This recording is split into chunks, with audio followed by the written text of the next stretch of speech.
Darryl Sparey, Managing Director and co-founder of Hard Numbers, talks to host Doug Simon on PR's Top Pros Talk. I've heard Darryl speak at a recent AMEC conference, and now the pressure is on to equal that outstanding, compelling performance, which is why I decided to have you on the podcast. So first, can you give us a quick top line of Hard Numbers?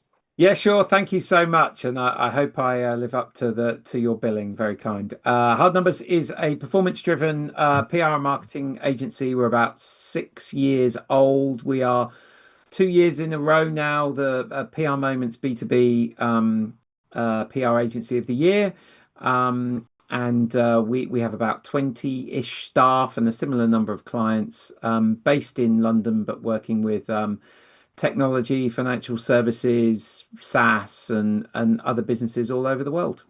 You're very outspoken, which I really like, and you believe that PR people really need to make some specific commitments. In no particular order. Commit to outcomes and not outputs. Shout out to Jonna from AMEC, who is the reason we're talking to one another. She invited me to speak at AMEC's AI Day in New York. And in the, anyone who will be familiar with the integrated evaluation framework will know it's all about, understanding the business objectives, understanding, what you need to know, the activities that you'll do, the outputs that you'll create. But all of that is a means to an end to deliver the outcome, the organizational impact that you're aiming to do. So I think PR people very often focus on the output, and they measure their work in terms of the number of pieces of media coverage that they've generated or whatever. But they don't go that next step to say, well, what has happened as a result of it? Have we positively increased our share of search versus our competitors, for example? Have we seen an increase to particular target traffic to particular target landing pages on our website, in part through referral traffic from links that were in the coverage that we secured, for example? Or there's a whole range of different outcomes that you can measure, but it's about outcomes, not outputs. You've been pretty riled up about the idea of paying for hours worked, because as we all know, geez, I pay more for someone who in 15 minutes can give me ideas and make sure I double the size of my business than someone who has to work for a month and delivers nothing. But that's been a particular concern for you. 100%. Yeah, commit to stop selling your services by the time it takes to deliver, and pivot to doing it by the value they create. So at Hard Numbers, we started 6 years ago, and we're not geniuses. We haven't got a crystal ball. We couldn't predict the future, but we could see very clearly that AI was going to change fundamentally the business model of the agency business.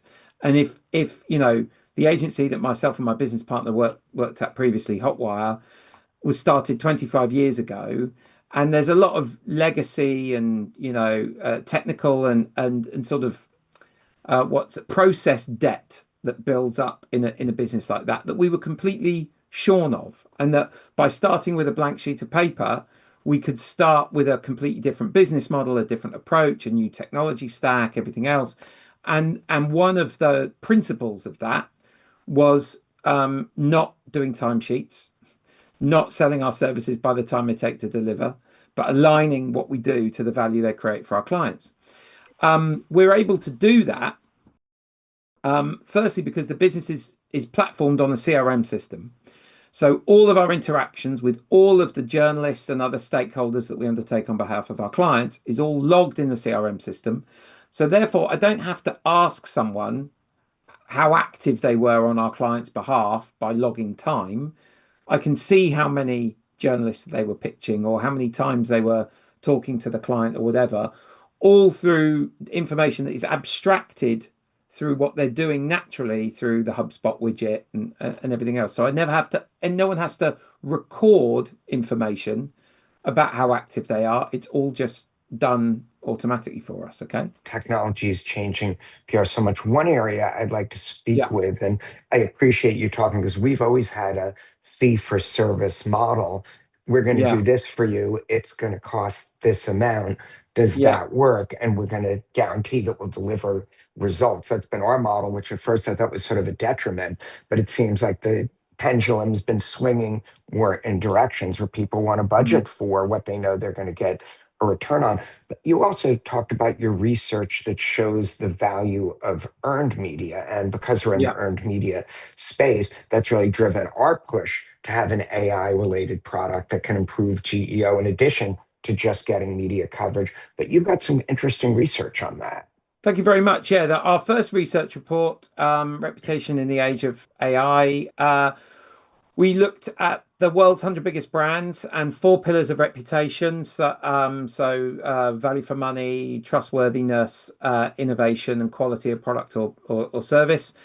And we asked ChatGPT about those four pillars of reputation for the 100 biggest brands in the world. And we found that earned media was cited in 61% of responses via LLMs to answer those questions. And what was interesting is in relation to like brand trust, editorial was cited 65% in 65% of responses. When it came to value for money, it was cited in 72% of responses. And to give you a point of comparison, owned media, so the websites of companies, was cited 44 in 44% of the responses. So earned media was the most dominant, most frequently cited source, and was ahead of owned media and all other, user-generated content, Trustpilot reviews, anything else like that we looked at. Earned media was front and center, which is good news for us professional communicators. One of the trends we're seeing is that it's not just do one thing and your GEO is going to triple. You got to have these Yeah. messages out across multiple platforms, whether it's earned media, what they're placing online. And interestingly enough, in the US, for local broadcast, more than 90% are placing it on websites, on social media. And it's in the high 80s that are placing it on Mm-hmm. YouTube, which, through Mm-hmm. Gemini, that's what their first go to source is for 100%. information about content. How important is it to really make sure you're getting out your messages across all of these different opportunities? We have a client that we monitor just 5 prompts for every month in relation to their category. And on average, every month, there are more than 500 sources cited to answer those five prompts. So there's a huge range of sources that are cited, right? So I think you're absolutely right, and you have to think, you have to have a flexible strategy across the different channels, and you have to be able to think about how can I, if I've got a content asset like a piece of video content, how can I sweat that asset as hard as I possibly can across all the places that that might get picked up and indexed and used by AI search. So you're 100% right. YouTube, given that Gemini, AI overviews, AI mode, obviously all use Google, and Google owns YouTube, is a key source, and making sure that you've got a really rich description of what that content is, why it's relevant, what questions it answers, etc., etc., is really helpful to get that picked up and indexed and used. But then making sure that you are merchandising that across all the other video channels that you can use as well. So, thinking about LinkedIn video, thinking about Reels, thinking about TikTok, thinking about all those other places as well. And similarly, thinking about the range of sources that you could potentially get cited by, get your content in, and through that get into the answer. As we get towards the end, do you want to have any final thoughts that you'd like to share with the audience to sort of get them fired up to start doing things a bit differently starting right now? I love what you said earlier, right? Commit to deliverables, right? Like, don't equivocate. Don't use the excuse that it's earned, so we can't make a guarantee around anything. Yes, you can. And any other service or product or anything else I buy from an expert, from someone who does something all the time, that there is always an implicit understanding that there is some form of outcome that I will get. as a result of my investment in in that service. So don't be afraid. Make that commitment. Make the commitment to outcomes. Make the commitment to deliverables. Make the commitment to ultimately driving commercial impact for your clients.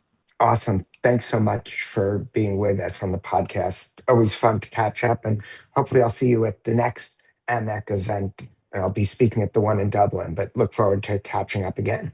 Look forward to seeing you. Thank you so much for your time and the invite to come along and talk on this excellent podcast.